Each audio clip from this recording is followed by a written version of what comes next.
रांची की रहने वाली चांदनी फैशन डिजाइनर बनना चाहती थी। हमको फैशन डिजाइनिंग करना है। जो लड़का हम तुम्हारे लिए देखे हैं ना, रांची के मेन बाजार में बहुत बड़ा दुकान है उसके पिताजी का। मुंबई में बहुत सारा इंस्टीट्यूट है दीदी।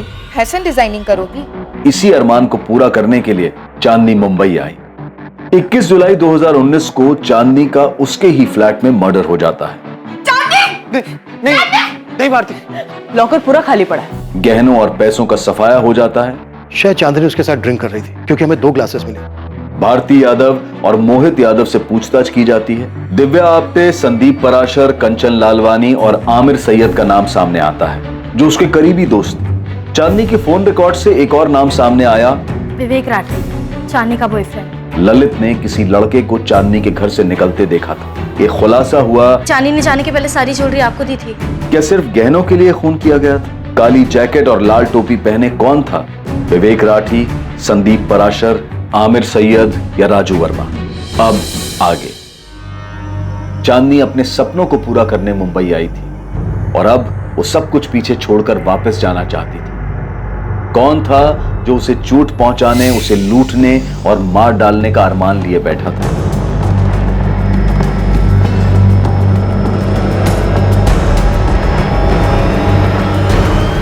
राठी साहब, आपका बेटा विवेक अपना दूसरा नंबर भी बंद करके बैठा है। एक बात बताइए, अगर उसने कुछ किया नहीं है तो हमारे सामने क्यों नहीं आ रहा है? डर क्यों रहा है वो इतना? आखिरी बार जब उससे बात हुई थी तो मैंने उसे समझाया था ये जो कुछ भी है पुलिस के सामने सरेंडर कर दे। जब पहले उसका ये दूसरा नंबर ऑन था तब उस वक्त आपने और आपकी पत्नी ने हमें नंबर क्यों नहीं दिया?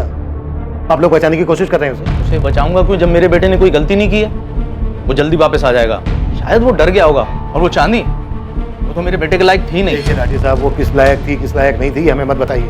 वो मर चुकी है इस वक्त और आपका बेटा हमारा प्राइम सस्पेक्ट है जो फरार है इस वक्त। तो राजू वर्मा से बात हो गई, आ रहा है वो। गुड, नहीं तो हमें जाना पड़ता रांची और फिजूल में वक्त बर्बाद होता है। बात एक काम करो, तुम इस दिव्या और कंचन से इंक्वायरी करती रहो, मैं संदीप और आमिर को देख लूंगा। Sure sir.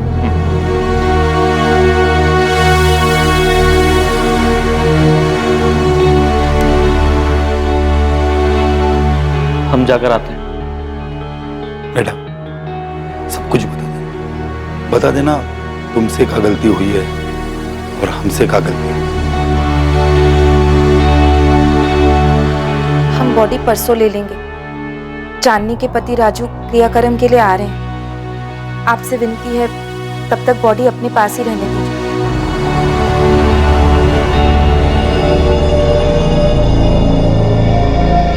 भारती, एक बात है जो मैंने तुम्हें नहीं बताई। कौन सी बात? वो गहने, चांदनी के गहने।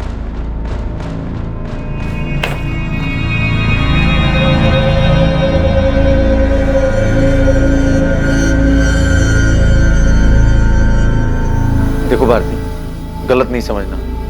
पता है हमको कि ये बात हमको पहले बता देना चाहिए, लेकिन दिमाग से निकल गया हमारे। और भी गहने हैं चांदनी के जो हमको दिए थे। अरे ऐसे क्या देख रही हो? सच कह रहे हैं हम, यकीन करो हमारा। अरे ध्यान में नहीं था, नहीं तो तुमसे छुपाते हम ये बात। इससे पहले कि चांदनी से जुड़े लोग चांदनी के बारे में अपना अपना बयान दे पाते और ये बता पाते कि उसकी मौत का कारण क्या हो सकता है, चांदनी के मर्डर के प्राइम सस्पेक्ट विवेक राठी ने पुलिस के सामने खुद को सरेंडर कर दिया, जिसे रेड कैप और ब्लैक जैकेट में देखा गया था। क्या वो चांदनी का बॉयफ्रेंड विवेक राठी था जो उस दिन उसे मारने के इरादे से वहां आया था? उसके पास चांदनी से नाराज होने की वजह जरूर थी। मैं चांदनी को 2015 से जानती थी, जब से वो मुंबई आई। मुझे दिव्या ने ही चांदनी से मिलवाया था। क्या विवेक ने चांदनी को मार डाला होगा? क्योंकि चांदनी उसे छोड़कर रांची जाना चाहती थी वापस। मुझे नहीं पता, मुझे बस इतना पता है कि चांदनी और विवेक एक दूसरे से प्यार करते थे। चांदनी ने कहा था वो विवेक से शादी करेगी। अब सडनली उसने जाने का क्यों डिसाइड किया मैं नहीं जानती। शायद उसे कुछ परेशान कर रहा था, उसका मन नहीं लग रहा था मुंबई में, या फिर सर मैं पार्टियों में डीजे का काम करता हूँ। ऐसे एक पार्टी में दिव्या से मुलाकात हुई और उसी ने चांदनी से मिलवाया। दिव्या कंचन के दोस्त है सर, और कंचन को मैं लंबे समय से जानता हूँ। दिव्या ने ही कंचन को चांदनी से मिलवाया और कंचन ने मुझे चांदनी से इंट्रोड्यूस करवाया, फिर हम अच्छे दोस्त बन गए, बस नहीं। क्या तुम लोग ये बात जानते थे कि चांदनी शादीशुदा थी? क्योंकि दिव्या का कहना है कि उसने विवेक को कहा था कि वो उससे शादी करेगी। सर हमें तो ये बात अब जाके पता चली है, और हमें क्या पड़ी थी उससे आगे पूछने की। फ्रैंकली कहूँ तो सर, उसने अपनी लाइफ का ये पहलू कभी हमारे सामने शेयर ही नहीं किया। और अगर हमें पता चल भी जाता तो क्या फर्क पड़ता। वैसे तो विवेक राठी हमारा सस्पेक्ट है, क्योंकि वो चांदनी का बॉयफ्रेंड था। पर अभी हमारे पास इस बात के पुख्ता सबूत नहीं है। 21 जुलाई की रात को विवेक ही रेड कैप और ब्लैक जैकेट में गया था। अभी तुम दोनों मुझे बताओ, तुम दोनों का चांदनी के साथ रिश्ता क्या था, दोस्ती के अलावा? सर मैंने चांदनी को नहीं मारा। तो फिर चाकू अपने साथ लेके जाने की क्या जरूरत थी? और कैप तो तूने इसलिए पहनी थी ताकि तू अपना चेहरा छुपा सके, कोई देख ना सके तुझे। सर मैं खुद चांदनी के मर्डर से दुखी हूँ। मैं गया था उस रात को उससे मिलने, क्योंकि वो मेरी फोन इग्नोर कर रही थी। तुझे क्या लगता है हम तेरे झूठ पे यकीन कर लेंगे? मैं कह तो रहा हूँ, मैं उसके घर पे गया था उस रात को, मैंने उसे नहीं मारा। लगभग 1 महीने से ऊपर हो गया था सर, वो मुझसे बात नहीं कर रही थी। एक दिन अचानक से कहने लगी कि मैं घर चली जाऊँ। रेखा, क्या बकवास कर रही हो? तुम्हें पता भी है तुम क्या बोल रही हो? बस विवेक, अब मुझे वापस जाना है। कहाँ जाना है? रांची। चांदनी, देखो बहुत मुश्किलों से मैंने अपने पेरेंट्स को मनाया। तुम्हें भी पता है कि वो इस रिश्ते के कितने खिलाफ थे। अरे आज जब सब कुछ ठीक है, मुझे छोड़ के जाना चाहती हो? विवेक, जो हमारे बीच में था वो बहुत अच्छा था, पर अब मुझे वापस जाना है। मुझे तुमसे कोई शिकायत नहीं है। सर अचानक से मुंबई छोड़ के उसने घर जाने का फैसला ले लिया, और अचानक से मुझसे बात करना भी बंद कर दिया। काम पे भी नहीं जा रही थी, इसलिए मैं उसके घर पे गया था उससे बात करने।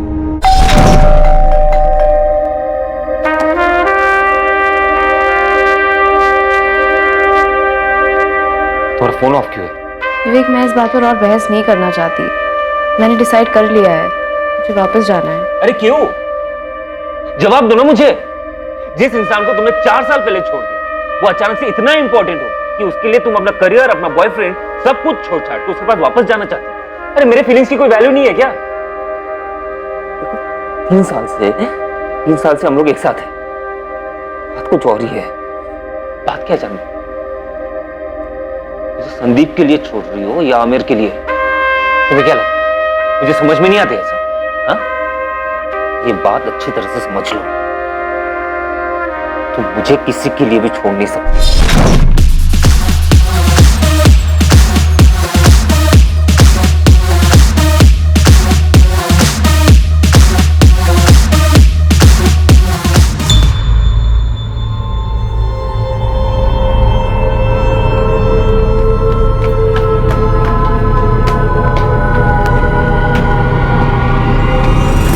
चांदनी, हे, व्हाट अ सरप्राइज। मैं घुमा फिरा के बात नहीं करूंगी, सीधा पॉइंट पे आती हूँ। तेरा विवेक से मन भर गया है क्या? अब तेरी नजर संदीप पे है? लेकिन ऐसा कुछ है तो मुझे साफ साफ बता दे। मैं तेरी दोस्त हूँ, मैंने तुझे कभी धोखा नहीं दिया, and I think I expect the same from you. अच्छा, तो ये बात है, इसलिए तुमने और संदीप ने मुझे अवॉइड करना शुरू कर दिया? ये मेरे सवाल का जवाब नहीं है। क्या मैंने तुमसे कभी पूछा है कि तुम्हारे और विवेक के बीच में कुछ चल रहा है? कभी सवाल किया है मैंने? मैं लोगों को धोखा नहीं देती, सो प्लीज कुछ है तो बता दो। Is there anything going on between you two? Are you sleeping with him? क्या बात है दिव्या, कल रात कंचन भी यही सवाल पूछ रही थी। मुझे पता है इसके बारे में।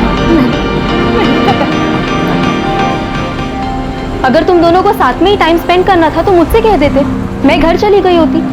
अरे यार कंचन, क्यों बच्चों जैसे रिएक्ट कर रही होगी? जो कि तो शेयर किया उसने। या ऑब्वियसली जो सिर्फ तुम्हें सुनाना चाहती थी ये। बस एक जोक था जो शेयर किया था। आमिर को शेयर नहीं कर रही, वो तुम्हारा ही, ओके? एक्सक्लूसिव। क्या यार आमिर, एक मिनट, बोल ना, बोल चांदनी। मुझे क्या लगता है, हाँ मैं तो तुझसे छीन लूंगी। आई थॉट संदीप को छीनने के बाद तुझे आदत पड़ गई होगी लोगों के बॉयफ्रेंड्स को छीनने की। जान, अगर मुझे कुछ चाहिए होता है ना तो मुझे छीनने की जरूरत नहीं पड़ती, वो खुद चलकर मेरे पास आ जाता है। और तू एक काम कर, तू इस आमिर को ना एक बक्से में बंद करके रख ली, और तू एक पट्टा बांध ले इसके नाम का, एटलीस्ट इनसिक्योर होना बंद कर देगी। क्या तुम अच्छी तरह से जानती हो दिव्या, जो मुझे चाहिए वो मैं हासिल कर लेती हूँ। चांदनी प्लीज, ये बकवास तू मेरे सामने तो मत कर। तूने जो जगह हासिल किया ना, उसकी वजह मैं हूँ। तुझे बहन जी से बेब मैंने बनाया। अगर मेरी नजर तुझ पे पड़ी नहीं होती ना तो तू आज भी वो वर्कर्स के लिए यूनिफॉर्म डिजाइन कर रही होती गारमेंट फैक्ट्री में। Get it?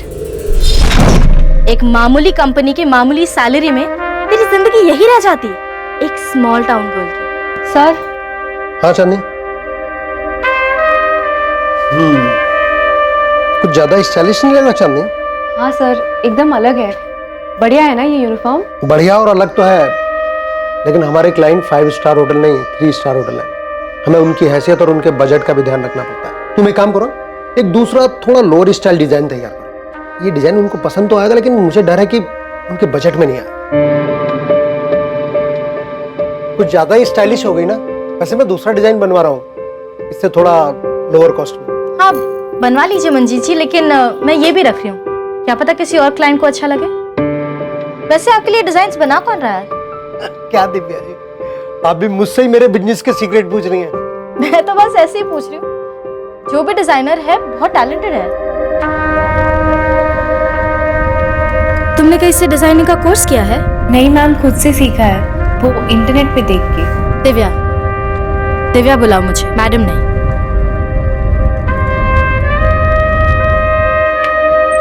कम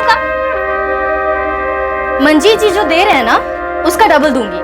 हाँ करूंगी ना, क्यों नहीं। Great, sit. लेकिन चांदनी एक कंडीशन है। क्या कंडीशन? तुम हमारी एक्सक्लूसिव डिजाइनर होगी, लेकिन तुम्हारी डिजाइन्स पे लेबल हमारा होगा, दी दिव्यास फैशन। मेहनत तुम्हारी, लेबल हमारा। मंजूर है? हाँ मंजूर है। Amazing, welcome on board.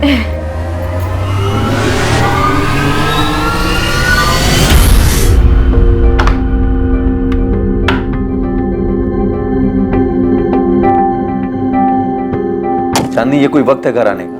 जीजू, डी दिव्या फैशन में बहुत काम होता है। ये मंजीत सर की फैक्ट्री की तरह नहीं है कि 9 बजे जाओ और 5 बजे घर वापस आ जाओ। यहाँ पे मीटिंग्स होता है होटल में, 5 स्टार होटल में, बड़े बड़े क्लाइंट्स के साथ। अब बीच मीटिंग में उठ के तो नहीं आ सकते ना हम। चांदनी, राजू का फोन आ रहा था, तुम उसका फोन क्यों नहीं उठा रही हो? सबने एक सुर में कहा शादी कर लो, हमने शादी कर ली। अब हमको अपना सपना पूरा करना है, इतनी मेहनत कर रहे हैं हम। अगर राजू को कोई तकलीफ नहीं है राजू की अच्छाइयों का नाजायज फायदा उठा रही हो, बस और कुछ नहीं। जीजू ये सही बात नहीं है। हाँ चांदनी, तुम यहाँ रहोगी तो तुम्हारी नादान बदतमीजियों का इल्जाम हम पर लगेगा। हम पर इल्जाम लगेगा तुम्हारे शादीशुदा घर को तोड़ने का। वैसे भी माँ और पापा खुश नहीं है तुम्हारे मुंबई आने से, ना राजू खुश है और ना ही तुम्हारे ससुराल वाले। उनको दुखी करके तुम ऐसे आराम से, अच्छा लगता है क्या? जीजू दीदी, अगर आप लोग को पसंद नहीं है कि हम यहाँ पे रह रहे हैं तो कह दीजिए ना, हम शिफ्ट हो जाएंगे। चांदनी, इतनी बड़ी हो गई हो तुम अपने दीदी और जीजा से बदतमीजी करोगी? मुझे रहने के लिए जगह चाहिए दिव्या, यहाँ पे तो मुसीबत है। ब्रोकर के पास जाओ तो कहते हैं कि अकेली लड़की के लिए फ्लैट मिलना मुश्किल है, पति कहाँ है तुम्हारा, फैमिली कहाँ है, तरह तरह के सवाल पूछ रहे हैं, मैं कहाँ रहूंगी। तो तू अपना सामान ले और यहाँ आ जा। अरे आई एम नॉट किडिंग, तू अपना सामान नहीं भी लाएगी ना तो भी चलेगा, बस अपना ये हुलिया बदल ले यार। तू खुद एक इतनी अच्छी डिजाइनर है। देख चांदनी, तू बहुत टैलेंटेड है, लेकिन बस एक आउटलुक की कमी है। एक बात याद रख, अगर टैलेंट के 10 रुपए मिलते हैं ना, तो बाकी के 90 प्रेजेंटेशन के मिलते हैं। तेरे सामने बैठा हुआ क्लाइंट, उसे पता नहीं चलना चाहिए कि तू मैरिड है।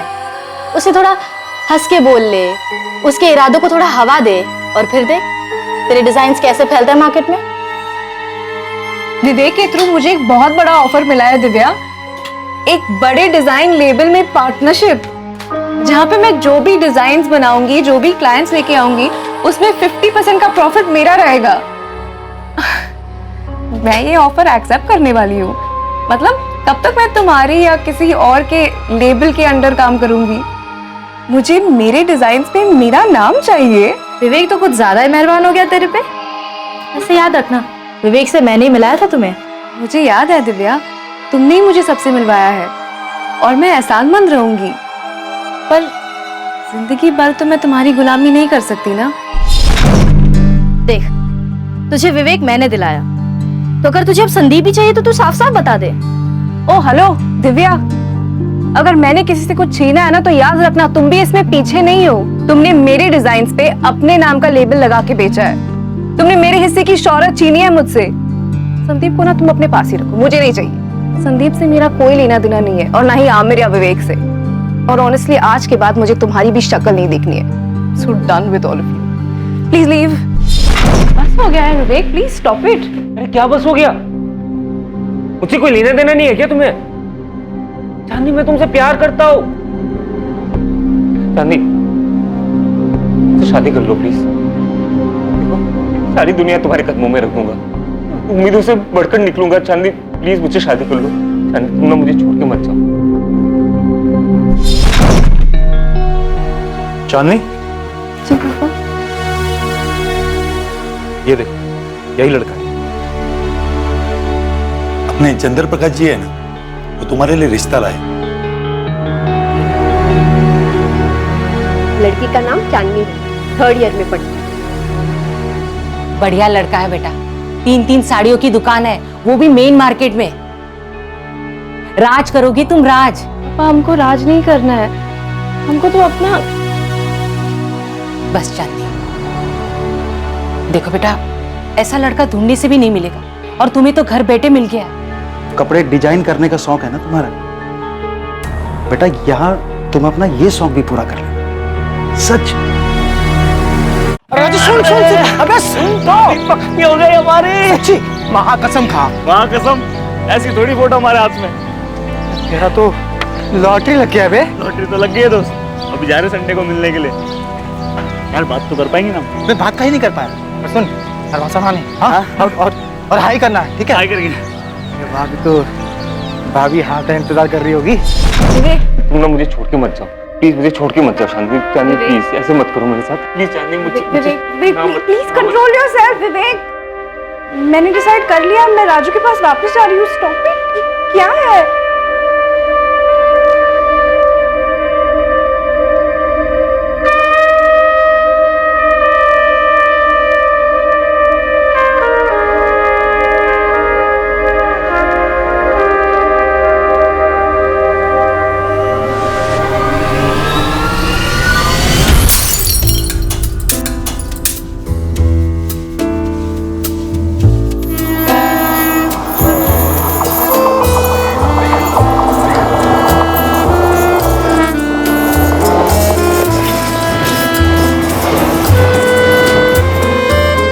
चांदी से बात करके वहां से गुस्से में निकल गया बस।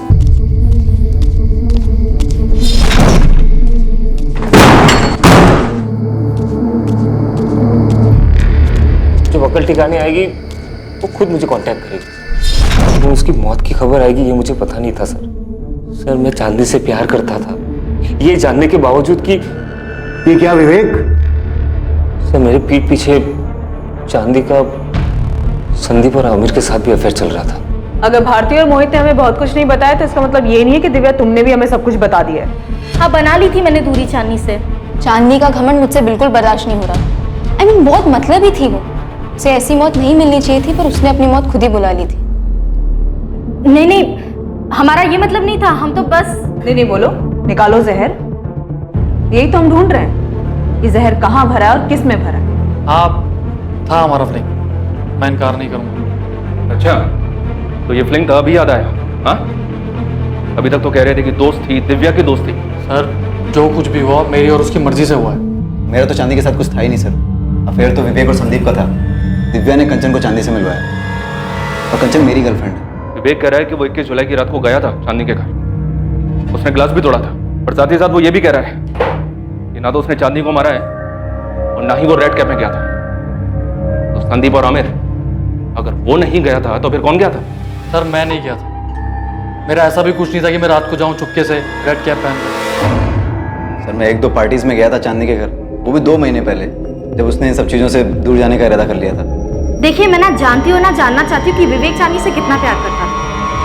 चांदनी वापस जाना चाहती थी, विवेक इस बात से गुस्सा था, तो शायद विवेक ने गुस्से में आकर चांदनी का मर्डर कर दिया होगा। लेकिन एक बात बताओ तो मैं विवेक को एक अरसे से जानती हूँ, मुझे नहीं लगता कि वो ऐसे चांदनी का मर्डर कर सकता है। मैडम, आपको ना चांदनी के जीजा जी से बात करनी चाहिए। चांदनी ने अपनी सारी ज्वेलरी अपने जीजा जी को दी थी, लेकिन ये बात उन्होंने किसी को नहीं बताई।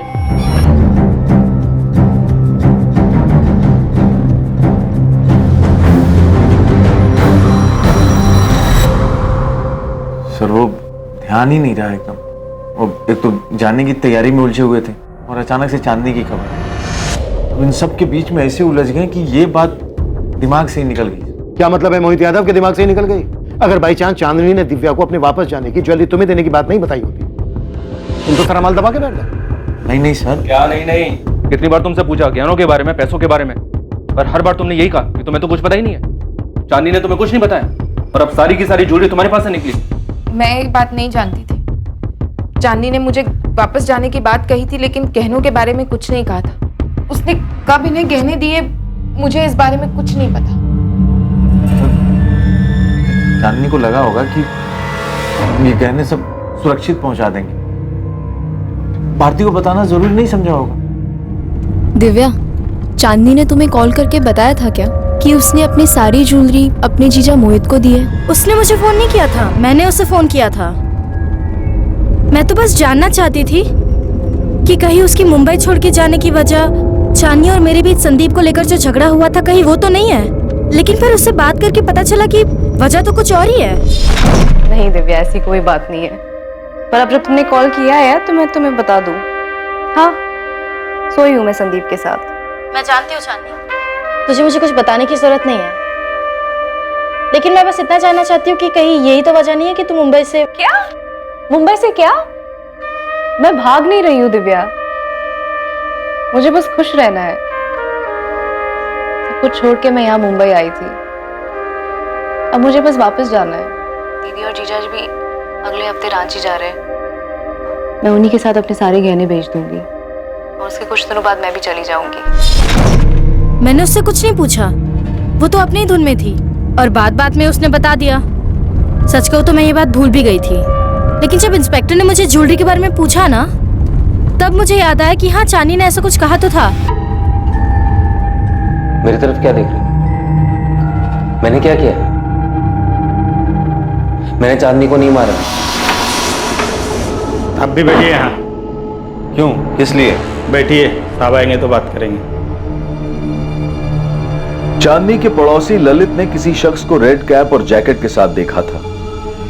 क्या वो संदिग्ध शख्स इन चारों में से कोई एक था?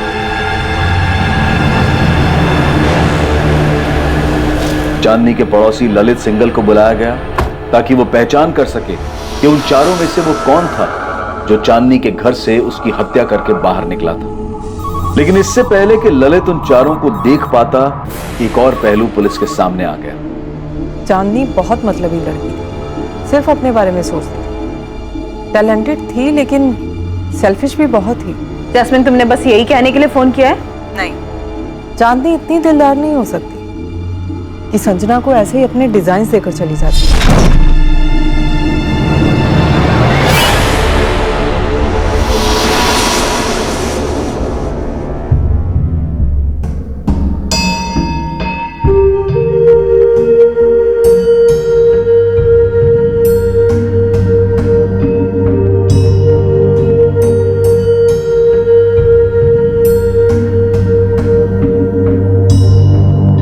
मैं तो बस देख रही थी। जैस्मिन, चांदनी ने खुद दिए डिजाइन्स मुझे। तुम्हें मेरी बात पर भरोसा नहीं है क्या?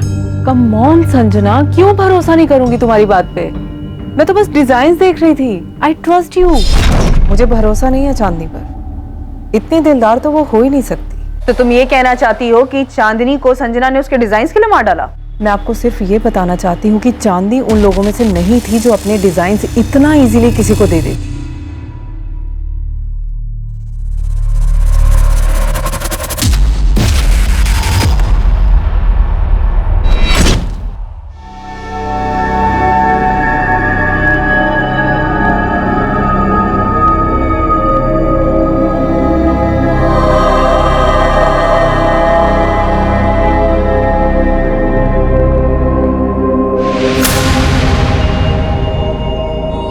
इन चारों शख्स में से कोई था?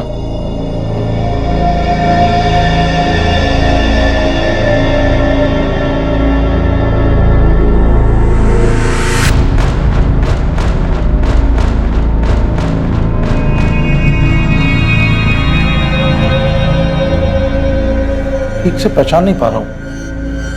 उसने जैकेट का कॉलर ऊपर किया हुआ था और कैप पहनी हुई थी।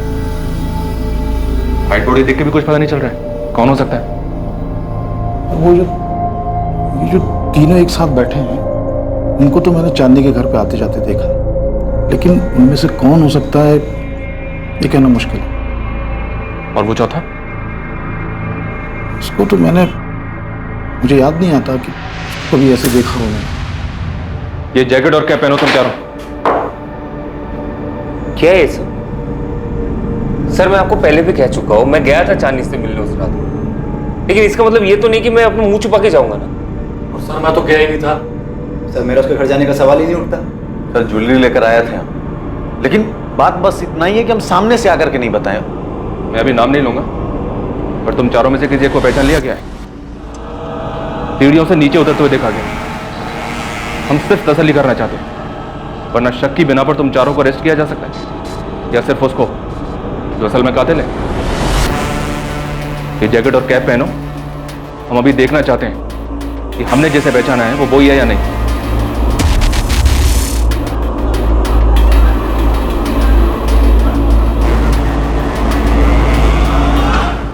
सर मैं चांदनी से 17 जुलाई को मिली थी। जैस्मिन बहुत ज़्यादा परेशान थी क्योंकि चांदनी काम पर नहीं आ रही थी और एक बहुत इंपॉर्टेंट क्लाइंट का ब्राइडल वेयर तैयार करना था। हम उस क्लाइंट को खोना नहीं चाहते थे। वो कॉन्ट्रैक्ट भी चांदनी ने लिया था। और तुमने चांदनी से उसके डिजाइन मांग लिए? जी सर, मैंने मांगे थे। जैस्मिन तो कह रही थी कि चांदनी अपने डिजाइन किसी को नहीं दे सकती। जी मैम, वो सही कह रही है। सर मैंने तो बस एक चांस लिया था। चांदनी एनीवे सब कुछ छोड़कर जाने वाली थी, तो मैंने मौका देखकर उसके डिजाइन्स मांग लिए। क्लाइंट महराज जिनका ब्राइडल वेयर तैयार करना था, चांदनी उन्हें बहुत अच्छे से जानती थी। उनकी पसंद नापसंद सब मालूम था उसे। तो मेरे लिए तो ये एक बहुत बड़ा मौका था। अगर मेरे नाम के डिजाइन्स महराज की शादी में यूज हो जाते तो मेरे करियर को एक अच्छा लीप मिल जाता।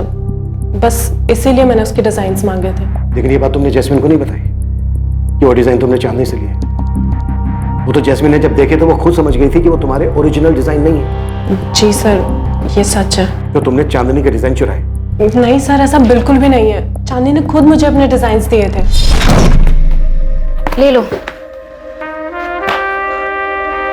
चांदनी, मीराज के सारे ब्राइडल डिजाइन है इसमें, और कुछ ऐसे भी डिजाइन है जो मैंने यूं ही बनाए थे, किसी क्लाइंट के नहीं है। तुम रख सकती हो, अब मुझे इनकी कोई जरूरत नहीं है। Thank you Chandni, thank you so much. Sir उसने खुद ही दे दिए मुझे सारे डिजाइन्स, पर मैंने चांदनी की कोई चीज़ नहीं चुराई। वो दुखी थी, मुझे नहीं पता वो वापस क्यों जाना चाहती थी, पर दुखी थी। तो तुमने ये बात जैस्मिन को खुद क्यों नहीं बताई कि चांदनी ने अपने सारे डिजाइन तुम्हें खुद दिए थे? मैं चाहती थी कि सबको लगे ये मेरे ओरिजिनल आइडियाज़ है, मेरे डिज़ाइन है। मुझे भी चांदनी के जैसा नाम चाहिए था, बस इसीलिए चुप रही मैं। लेकिन जब जैस्मिन ने मेरे डिज़ाइंस देखकर कहा कि वो चांदनी के डिज़ाइन से मैच हो रहे, तो मैंने सच बता दिया था। मैंने झूठ नहीं बोला। और अगर मैंने झूठ बोला होता तो मैं चांदनी का फोल्डर अपने वर्क स्टेशन पे क्यों रखती? एटलीस्ट उसका कवर तो चेंज कर देती। मैम, सर, मैंने चांदनी की कोई चीज़ नहीं चुराई और ना ही किसी को भेजा है चोरी करने के लिए। सारी पॉसिबिलिटीज ट्राई कर लिया सर। ये ललित श्योर नहीं कि इसने किसको देखा है, इसे सभी एक जैसे ही लग रहे हैं। कोई भी हो सकता है सर, चारों में से। लेकिन ललित जी, कोई एक ही था। हाँ एक तो था, लेकिन पहचान में नहीं आ रहा, तो ऐसे कैसे किसी का नाम ले लूंगा? कॉल रिकॉर्ड से कुछ सामने आया स्वाति? सर विवेक राठी के अलावा और किसी का फोन लोकेशन कांदीवली ईस्ट नहीं दिखा रहा है, जहाँ चांदनी रहती थी। और विवेक राठी का कहना है कि उसने ना तो जैकेट पहनी थी और ना ही कैप। सर रेड कैप और जैकेट पहचान छुपाने के लिए पहना गया था, और अगर वो विवेक राठी होता तो अपने साथ अपना मोबाइल फोन लेकर क्यों आता? बाकी बचे तीन, संदीप पाराशर, आमिर सैयद और चांदनी का जीजा मोहित यादव। इन तीनों में से कोई है? सर ये मोहित यादव मुझे ठीक नहीं लग रहा। उसकी बीवी ने भी सामने ऐसा कर कुछ नहीं कहा। जब हमने इन दोनों को खोदा तब कहीं जाकर दोनों ने पकना शुरू किया। तो हम इन लोगों के इर्द गिर्द घूम रहे हैं। संजना ने कहा था कि चांदनी दुखी थी, वो वापस रांची अपने पति के पास जाना चाहती थी, लेकिन विवेक नहीं चाहता था कि चांदनी यहाँ से जाए। तो कहीं ऐसा तो नहीं कि हम यहाँ ढूंढ रहे हैं और ये सारा किया धरा उस राजू वर्मा का हो?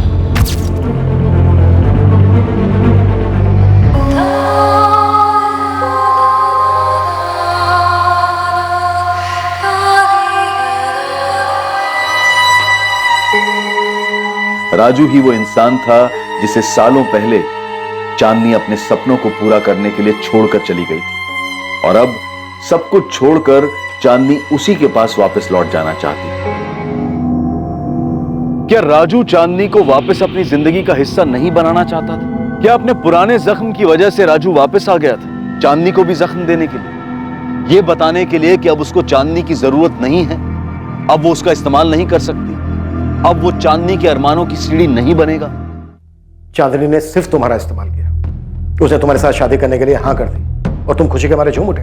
उसके साथ जिंदगी बिताने का सपना देखने लगे, क्योंकि ये सपना तुम पहले से देख रहे थे। जिस दिन चांदनी का मर्डर हुआ उस दिन तुम्हारा फोन लोकेशन दिखा रहा है रांची, लेकिन तुमने किससे कांटेक्ट किया ये नहीं दिखा रहा है। किसे हायर किया तुमने चांदनी को मरवाने के लिए?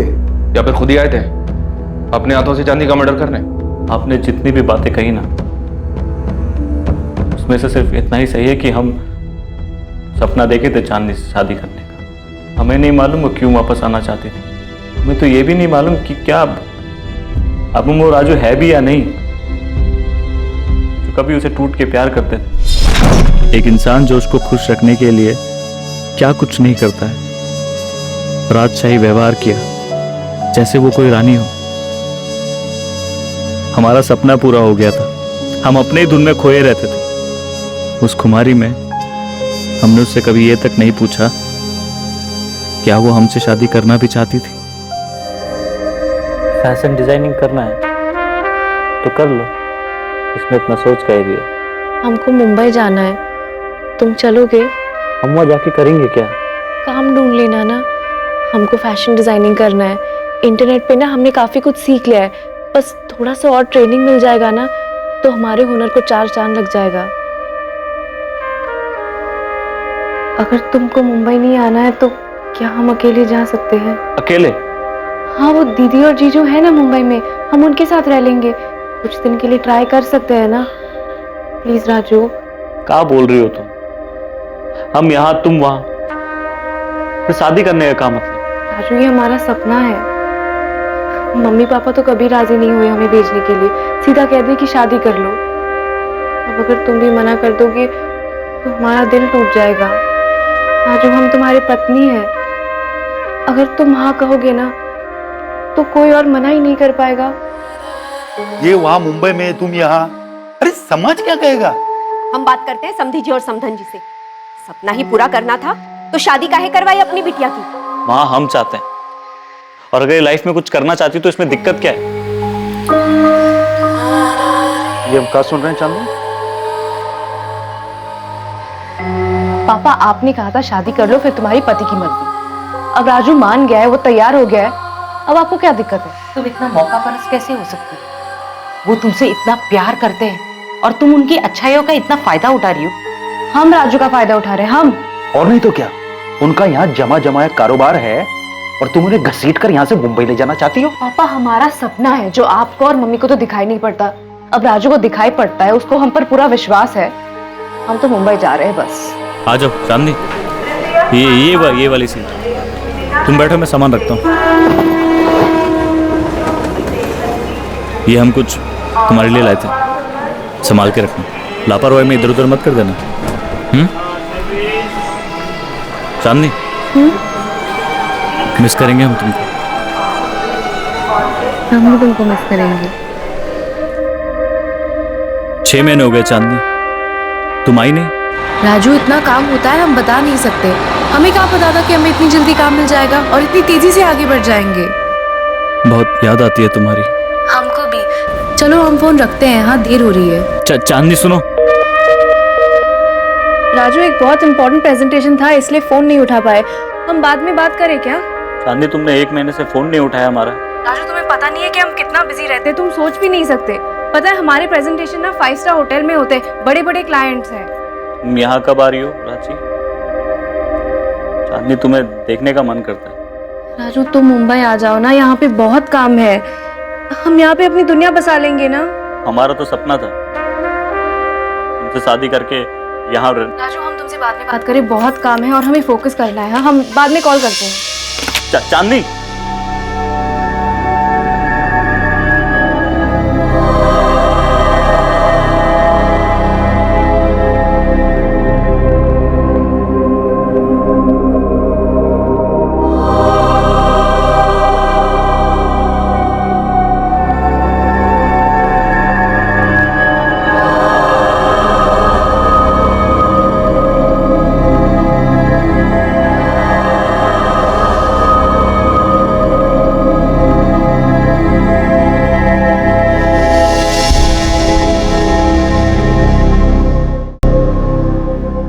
राजू, राजू। हाँ हाँ, वो बोलो ना कुछ। कुछ सोच रहे थे हम। हमने कहा हम वापस आ रहे हैं, कुछ बोले नहीं। क्या बोले चांदनी? कुछ समझ नहीं आ रहा है। राजू, क्या अब तुम हमसे प्यार नहीं करते? तुम ही तो हो जिससे हमने प्यार किया है। तुम खुश तो हो ना हमारे वापस आने से? एक बात बताओ चांदनी, तुम यहाँ अपने लिए आना चाहती हो या हमारे लिए? क्या हम उसके वापस आने से खुश थे? सवाल का जवाब हमने इसीलिए नहीं दिया कि हमारे पास इस सवाल का जवाब था ही नहीं। अगर आप किसी को चाहते, किसी के सपने देखते हैं और वो सपना अचानक से आपकी हकीकत बन जाए, आप जिसको चाहते हैं वो आपको मिल जाए, उससे बात करने की हिम्मत नहीं होती, वो आपका जीवन साथी बन जाए, तब ऐसा लगता है कि सपना पूरा हो। मगर हमारे और चांदनी के बीच ऐसा कुछ था नहीं, दूरी ही थी। हमें नहीं मालूम चांदनी क्यों वापस आना चाहती थी, क्यों वो उससे दूर भाग रही थी। उसे पाने के लिए कभी वो हम सबको छोड़ के मुंबई आई थी।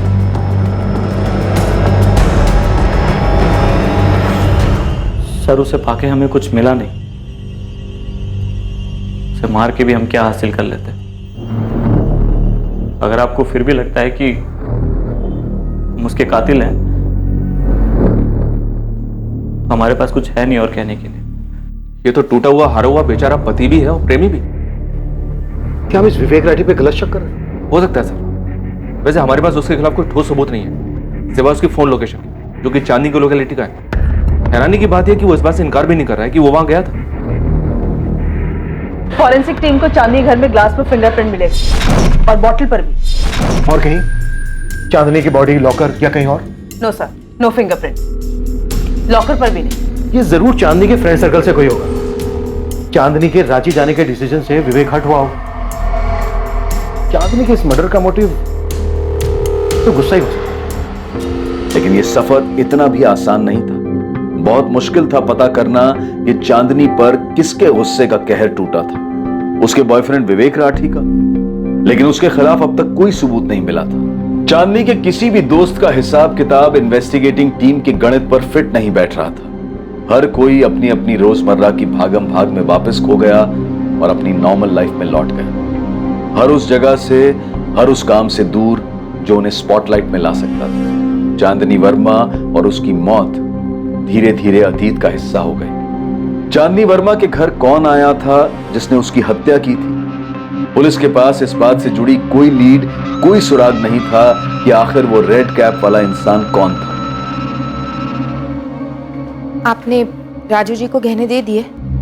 हाँ दिए, लेकिन उसने लिए नहीं। कहा कि उसे नहीं चाहिए। हम एक दो बार बात भी की चांदनी के फ्लैट के बारे में। उसने कहा उसे वो भी नहीं चाहिए। कह रहा था आपको चाहिए तो आप रख लीजिए। हम कहे नहीं, तुम्हारे नाम पे ही ट्रांसफर होगा। कहा कि चांदनी के जाने के बाद सब कुछ अब तुम्हारा ही है। चल चल। गहने कहाँ हैं? हमको ऐसा काहे लग रहा है कि तुम हम पे शक कर रही हो? क्या चांदनी ने आपको सचमुच फोन करके बुलाया था और गहने दिए? चांदनी ने हमको फोन किया और अपने घर बुलाया। हम फोन नहीं किए थे उसको। अरे हमको तो पता भी नहीं था कि उसके जीवन में चल कर रहा है। और तुम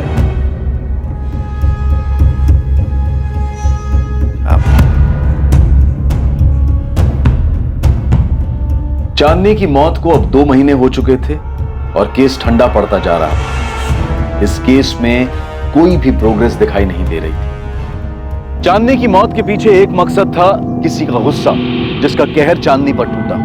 लेकिन एक मकसद और था, चांदनी के गहने। कोई उसके सारे गहने भी लेना चाहता था और उन गहनों से अपने सपनों को पंख देना चाहता था। मैं सब इंस्पेक्टर अमित शर्मा बोल रहा हूँ। कौन बोल रहा है? सर, शरद जोशी, नानानाथ ज्वेलर्स से बोल रहा हूँ। आपके एक इन्फॉर्मर ने 2 महीने पहले मुझे चोरी के गहनों के बारे में बताया था। कुछ आएगा तेरे पास? हाँ, एक डायमंड ईयरिंग का जोड़ा आया है। ये तो असली हीरा लगता है। ऐसा लग रहा है? बहुत अच्छा लग रहा है, काफी महंगा भी लग रहा है। 1.25 लाख रियल डायमंड्स। ये चांदनी वर्मा की और ये मुझे दिव्या से मिला।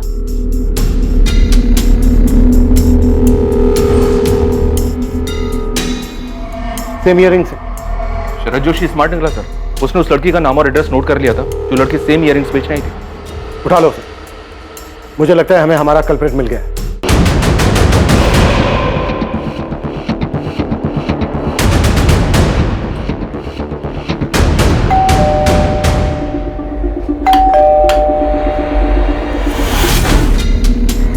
जी रुखसाना सईद आपकी बेटी है? जी, क्या हुआ?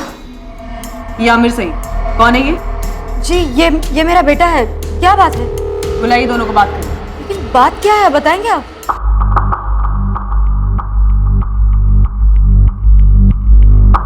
मुझे भाई ने दिए थे बेचने के लिए। और तुमने इनके बारे में उससे कुछ पूछा ही नहीं? साहब बताएंगे बात क्या है? आप बच्चे से सवाल पूछे जा रहे हैं। ये इयररिंग्स उस औरत की हैं जिसका मर्डर हो चुका है और जिसे आपका बेटा आमिर बहुत अच्छे से जानता है। सब ये इनके घर से मिला, आमिर के कबर्ड से। मुझे सच में नहीं मालूम ये सब भाई के पास कहाँ से आए। रुखसाना, आमिर के दिए ये इयररिंग्स बेचने के बाद 90,000 रुपए तुमने उसे दिए और ये सोचा तक नहीं उसके पास ये कहाँ से आए होंगे? पैसे दिए थे लेकिन सोचना क्या था, भाई नहीं दिए थे इयररिंग्स। आमिर ने पैसे मुझे दिए थे, लेनदार के बहुत पैसे बाकी थे। मैं बेवा हूँ, अकेले घर चलाती हूँ, तो आमिर ने थोड़ी मदद कर दी कर्ज उतारने में। उसमें आप मर्डर की क्या बात कर रहे हैं? मुमताज जी, आपका बेटा आमिर अपनी बहन को एक औरत के इयररिंग्स बेचने के लिए देता है और आप उससे ये पूछना जरूर भी नहीं समझती कि उसके पास ये कहाँ से आए होंगे?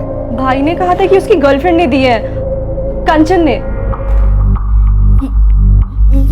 ये झूठ है मैम, ये इयररिंग्स मेरे पास नहीं थे और ना ही ये आमिर के पास हो सकते क्योंकि ये तो कंचन भांटा फूट चुका है तुम्हारा। नहीं मैम, मैं कसम खा के कह रही हूँ कि ये इयररिंग्स मैंने आमिर को नहीं दिए। मैं जानती हूँ कि ये चांदनी के हैं, पर मैंने ये आमिर को नहीं दिए। कंचन को उसके बारे में कुछ नहीं पता है सर, मैंने उसे कुछ नहीं बताया। उसे बचाना चाहता है ना तू? ठीक है, बचा ले, मुझे कोई दिक्कत नहीं है आमिर सैयद। और किस किस को बचाना चाहता है? दिव्या आप्टे, संदीप पाराशर, विवेक राठी, तुम सबने मिलकर मारा ना चांदनी को। इतना गुस्सा था तुम सबको उस पर। बोल आमिर बोल, 2 महीने हो चुके हैं, सब्र खत्म हो चुका है हमारा, समझा?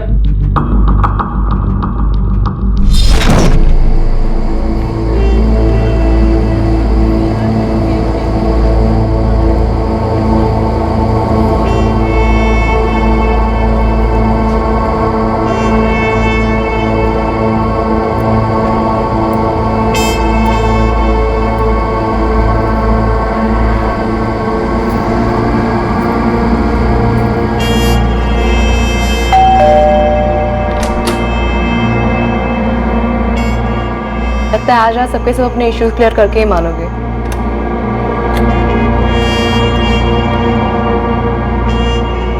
मैं बस चैन से रहना चाहती हूँ अब। ये सारा तामझाम बस हो गया। तो सॉरी यार आमिर, कंचन को भी बोलना that I am really sorry. मुझे ऐसे उसे इंसल्ट नहीं करना चाहिए था। तू ना इस आमिर को एक बक्से में बंद करके रख ले और तू एक पट्टा बांध ले इसके नाम का, एटलीस्ट इनसिक्योर होना बंद कर दे। क्या? 2 टके की गिरी हुई औरत है तू, समझी? पति को तो स्टैंड बाय पे रखा है घर पे, यहाँ जो मिल रहा है एरा गेरा उससे मुंह लगाती फिरती है। तू शर्म नहीं आती? नहीं बस करो यार। तुझे एरा गेरा कह रही है आमिर, और तू कौन सी फूल की परी है बे? ये जो तुझे गिफ्ट दिलाता है, दारू पिलाता है, घुमाता है, वो सब मेरे पैसे करता है और तू मुझे कह रही है? एक चुप कर साले, तेरे माँ के कर्जे को चुकाने के लिए तू मुझसे पैसे ले रहा है। तूने बताया इस औरत को? तेरे बर्थडे पे जो ड्रेस खरीदा था वो मेरे पैसे से खरीदा था और तू मुझे 2 टके कह रही है। मुझे पता है ना कंचन, ये आमिर तुझसे बोर हो गया है, इसलिए तो वो मेरे पास आता है। शक्ल देखी है तूने खुद की? मेरा पति ना लट्टू है मुझ पे और हमेशा रहेगा। और मैं जो यहाँ पे खड़ी हूँ वो खुद के दम पे खड़ी हूँ। जो भी हासिल किया है ना वो खुद हासिल किया है। और तू कौन है? हाँ, क्या करती है? तेरी औकात क्या है? तू बस स्टोर में काम करती है, याद है ना तुझे? मेरे खुद के डिजाइन है, मुझे पता है ना। तू खुद ही स्टैंड बाय पे है, तो अगली बार मेरे सामने बात मत कर, समझी? बढ़िया ही।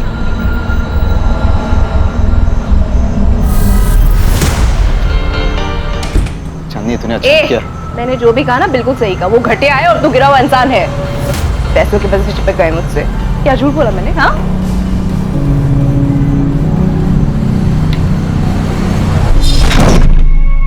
प्लीज मुझे माफ कर दो। मुझे भी माफ कर देना चांदनी।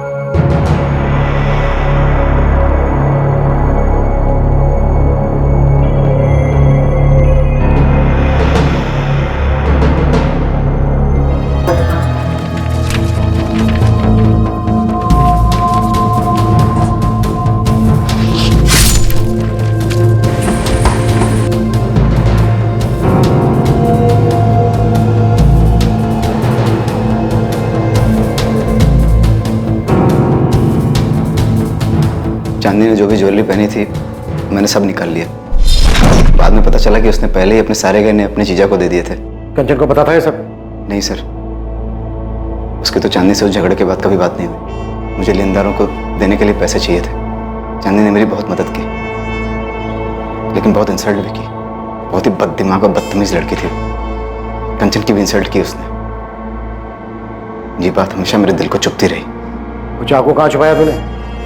और वो ग्लव्स जिनका इस्तेमाल तूने चांदनी को मारने के लिए किया, जैकेट, कैप जिनसे तूने अपनी आइडेंटिटी छुपाई, कहाँ है ये सब?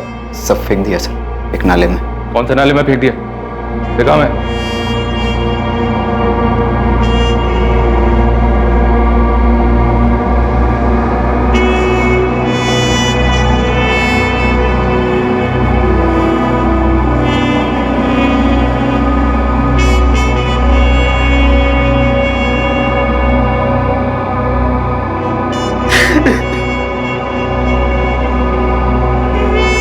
आमिर सैयद को आईपीसी की धारा 302 के तहत बुक किया गया। चांदनी वर्मा की मौत हो चुकी थी और आमिर सैयद उसे मारने की सजा भुगत रहा था। जब भावनाओं को ठेस पहुंचती है तो अक्सर उसके बदले में इंसान चोट पहुंचाने वाले को और भी गहरा जख्म देने की ख्वाहिश रखने लगता है और भावनाओं का यह बवंडर अंत तक दोनों को ही जख्मी कर छोड़ता है। हमें हमेशा कोशिश करनी चाहिए कि हम कभी किसी को ठेस ना पहुंचाएं और कभी हमें ठेस पहुंचे तो उसके बारे में ज्यादा ना सोचकर उसे नजरअंदाज करने की कोशिश करें। अब मैं अनूप सोनी आपसे विदा लेता हूं। कल रात आपसे फिर मुलाकात होगी कौन बनेगा करोड़पति के करमवीर एपिसोड के बाद एक और नए केस के साथ। और याद रखें, क्राइम और आपके बीच में सिर्फ इतना फर्क है कि आप कितने सतर्क हैं। सतर्क रहें, सुरक्षित रहें। जय हिंद।